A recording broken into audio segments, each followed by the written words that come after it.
Welcome to episode 6 of the DFV Retailer Support webinar series, which we have designed to assist retailers to prepare for and respond to domestic and family violence in the workplace and support employees who may be experiencing domestic and family violence. My name is Thomas and I'm part of the team at the National Retail Association. As the modern voice of retail in Australia, we represent and support employers in the retail and fast food industries with training and advice on employment-related matters, including supporting and managing workers experiencing and engaging in domestic and family violence. This webinar has been created to assist employers to understand the complicated and nuanced issue of how they should respond to employees who may be using or engaging in domestic and family violence.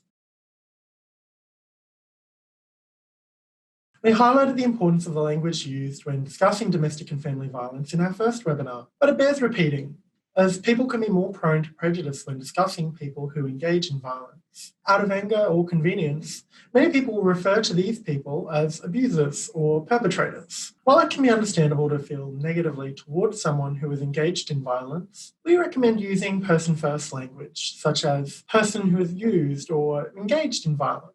This type of language allows for a less judgmental focus, with more emphasis on the ability of this person to change their behaviour.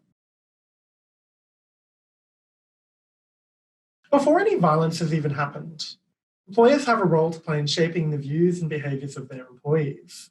Research into what exactly causes domestic and family violence has shown that while there are more obvious contributing factors, like drug and alcohol use, there are often underlying cultural and systemic issues that cause domestic and family violence, like the unequal distribution of power and resources between men and women, rigid or narrow gender roles and stereotypes, and a culture and attitudes that support violence. By shaping culture and modelling best practice behaviour, such as by challenging sexist language and jokes, employers can shape the behaviour of not just employees, but the entire community connected with those employees. In particular, these efforts can impact employees who have engaged in or are at risk of engaging in domestic and family violence, and hopefully support them to better understand their behaviour and address it. You may even like to take time to ensure that there are measures in place to support employees who disclose that they have engaged in domestic and family violence, as this may be an indicator of awareness and willingness to change their behaviour. These measures could include inserting specific provisions in your domestic and family violence policy around how disclosures by an employee engaging in violence will be treated, outlining that it is not acceptable to engage in domestic and family violence in work time or with equipment or systems provided by work, for example with a phone or laptop provided by work.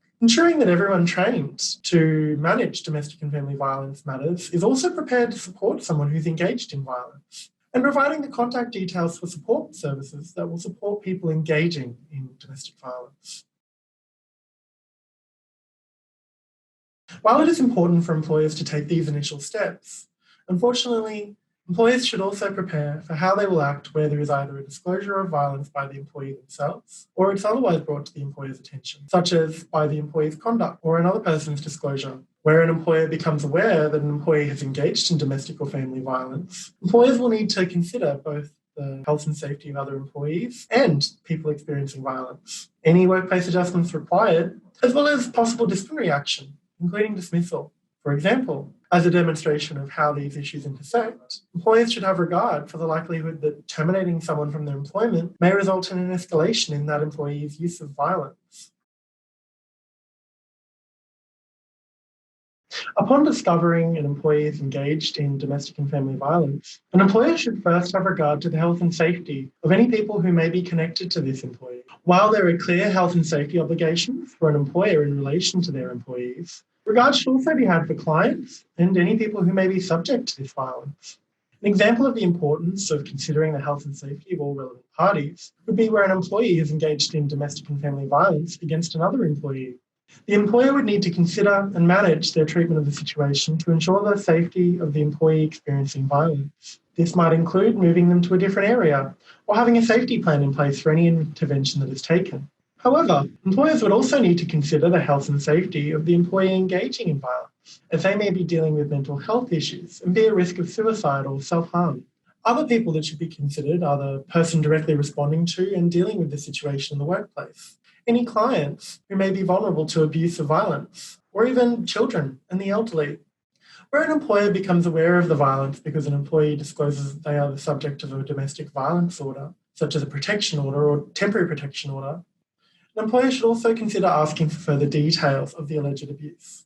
Understanding what abuse or behaviour is alleged will assist you to understand what health and safety measures may need to be undertaken and whether disciplinary action may be relevant. There may be certain measures that you can take in your workplace to minimise risk to health and safety, but some of the people affected and risks may not be within your capacity or skills to address. Depending on the circumstances and level of risk, it may be appropriate to contact the police or child safety services, particularly if you become aware of physical or sexual violence. It is also important to acknowledge that understanding domestic and family violence and the associated health and safety risks can be complicated and unpredictable. For example, there's a higher likelihood of abuse and violence escalating when the person being subjected to the abuse attempts to leave. This can not only result in more severe abuse, but also behaviour that hasn't been seen before, such as violence, stalking, and damage to property. We saw this earlier in 2020 with the murder of Hannah Clark and her children by her ex-partner. During their relationship, he had never engaged in physical abuse against her. It was only when she made efforts to leave the relationship and seek protection orders that the violence escalated to his attack. As such, employers may wish to consult with a support service themselves in understanding what health and safety risks may be present.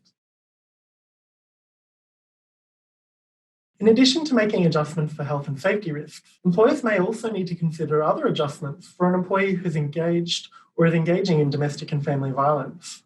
If an employee is the subject of a domestic violence order, they will have to comply with and obey certain conditions.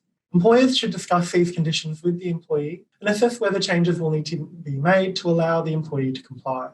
For example, if an employee cannot be in the same space as another employee, they may need to be permitted to work in another area or from home. It should also be noted that being the subject of a protection order is not of itself a crime, but rather a civil matter. However, a breach of a protection order is a crime. An employee may also require time off to attend court proceedings, receive counselling, or consult with their lawyer.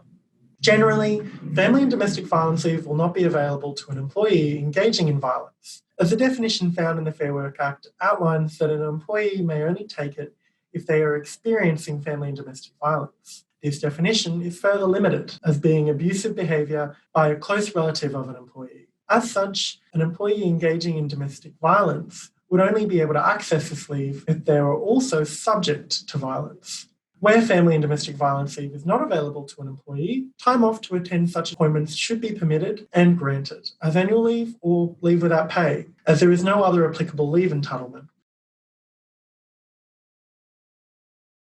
On discovering that an employee has engaged and may still be engaging in domestic and family violence, an employer may want to investigate, discipline, and potentially even dismiss an employee. However, domestic and family violence is not automatically a valid ground for dismissal, and so such a response could result in the employee being successful in pursuing an unfair dismissal claim. Accordingly, the circumstances surrounding the situation will determine the appropriate employer response. In order to minimise the risk of legal proceedings, where an employer wishes to discipline or terminate an employee who's engaged in family and domestic violence, the employee's conduct will either need to have a connection to the workplace or constitute a repudiation or strike at the heart of the employment relationship.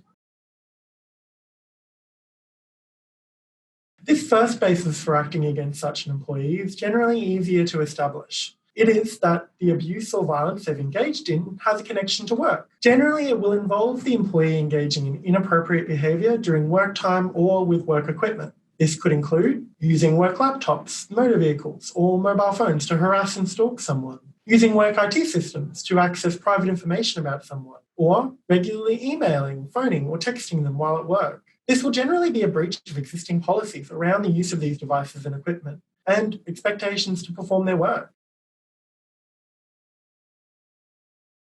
Where it may be more difficult for an employer is where the behaviour has occurred outside of work and there's no clear connection between the abuse or violence and the workplace. That being said, however, the Fair Work Commission has stated that such out-of-hours conduct might constitute a valid ground for dismissal where the conduct is likely to cause serious damage to the relationship between employer and employee, likely to damage the employer's interests, or incompatible with the employee's duties as an employee.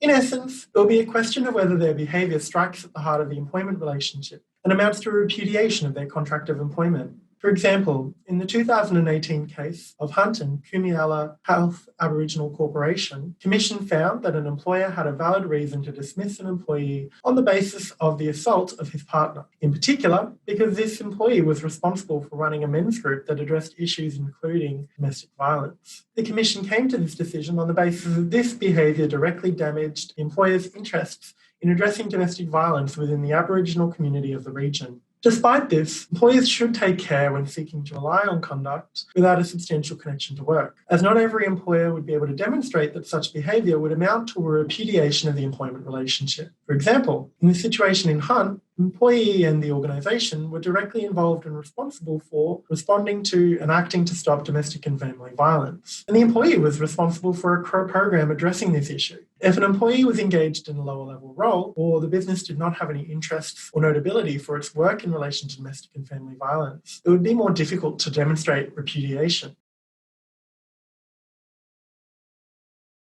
Ultimately, whenever an employer is seeking to investigate and discipline an employee, an employer should also ensure the employee is afforded procedural fairness and natural justice. Accordingly, if it's not clear whether an employee is engaged in domestic and family violence, whether there's a connection to the workplace, you should perform an investigation and consider the evidence before making a decision.